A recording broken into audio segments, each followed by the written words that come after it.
French fishermen last night threatened to cut off crucial Christmas supplies to Britain.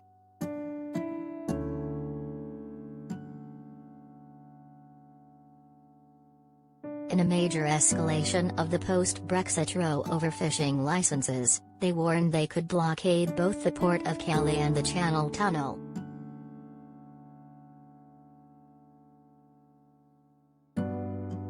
They accuse the UK of creating a complex and onerous application process and failing to grant them enough permits to make a living.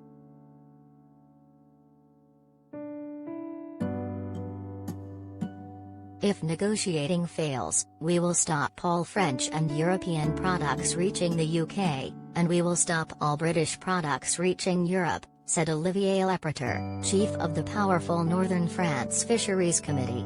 Unless Boris backs down, the Brits will not have so many nice things to eat this Christmas. I hope it doesn't come to that.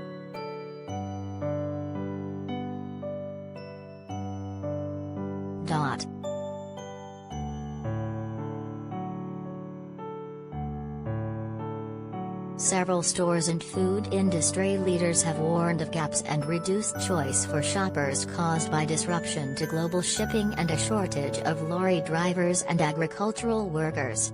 The UK will produce around 20% fewer turkeys this year, the British Poultry Council predicts, primarily because processors lack staff.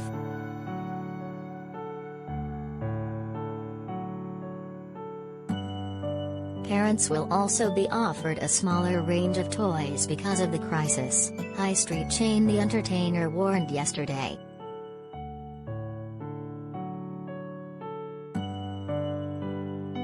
Mr. Johnson has insisted this Christmas will be better than last year's in lockdown, but has repeatedly refused to rule out shortages.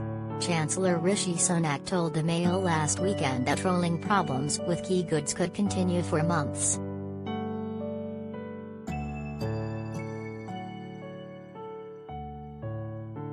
Mr. Lepreter's threat came a week after he and other fishing bosses held talks with President Emmanuel Macron's hard-left maritime minister, Annick Girardin.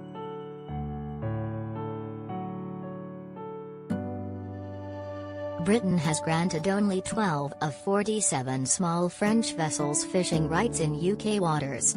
British officials say those denied were unable to prove that they had fished in the 6 to 12-mile nautical zone in the years before the UK left the EU.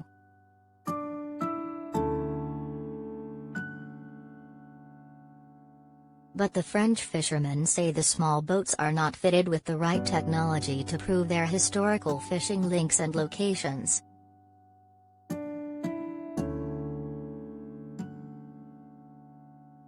Trade between the ports of Dover and Calais is estimated to be worth around £100 billion every year. The flow of goods between both accounts for nearly a quarter of the UK's major port traffic with the EU, according to a 2019 University of Hamburg study on the effects of Brexit.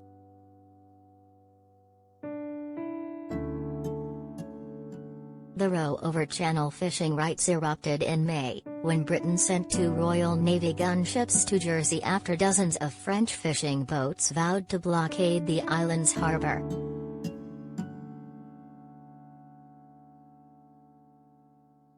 France's Europe Minister Clement Beaune warned the dispute was putting UK power supplies at risk. The Channel Islands, the UK, are dependent on us for their energy supply, he told the Europe 1 radio station yesterday. They think they can't live on their own and badmouth Europe as well. And because it doesn't work, they indulge in one-upmanship, and in an aggressive way.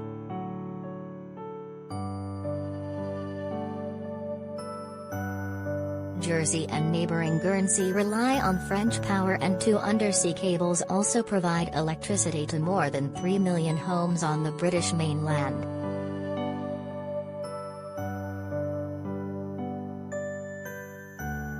Mr. Beaune said other EU governments could take punitive measures against the UK, such as imposing tariffs.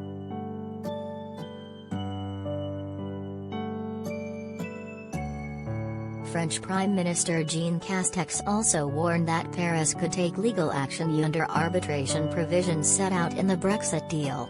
Britain does not respect its own signature. Month after month, the UK presents new conditions and delays giving definitive licenses. This cannot be tolerated, he told French MPs.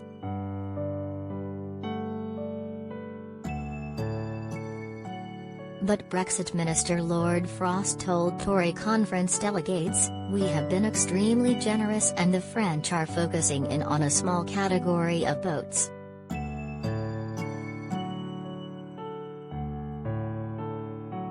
We would have liked a different sort of fisheries deal.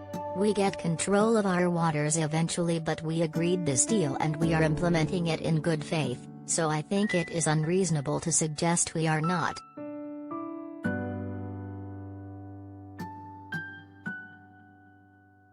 Tory former Cabinet Minister David Jones warned that British consumers could boycott French goods if the fishermen imposed a blockade. They may decide to buy Australian or New Zealand wine rather than French wine, he suggested.